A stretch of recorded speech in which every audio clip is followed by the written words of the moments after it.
Welcome to the video. Today we're going to talk about embedded C programming and how it's different from regular C language. First, let's understand what embedded C programming is.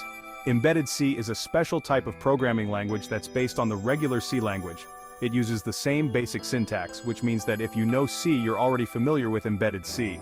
But why is it called embedded C? Well, it's because this language is mainly used in embedded systems.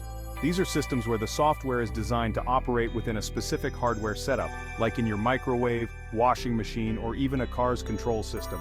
Embedded C is really good at handling things like input, output hardware operations, managing memory, and performing operations that are crucial for the smooth running of these embedded systems.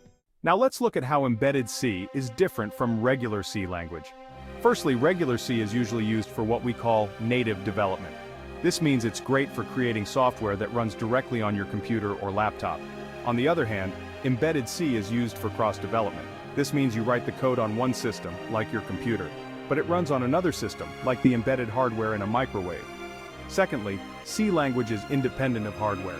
You can write C code without worrying about what kind of computer it will run on. However, embedded C is closely tied to the hardware it's written for. This means the code is designed to work with specific processors and hardware setups. Finally, C is mainly used to develop desktop applications, like the software you use on your computer. But embedded C is used in systems that have limited resources, like small amounts of memory, ROM, RAM, and processing power. So in short, embedded C is like a specialized version of C designed to work with embedded systems hardware.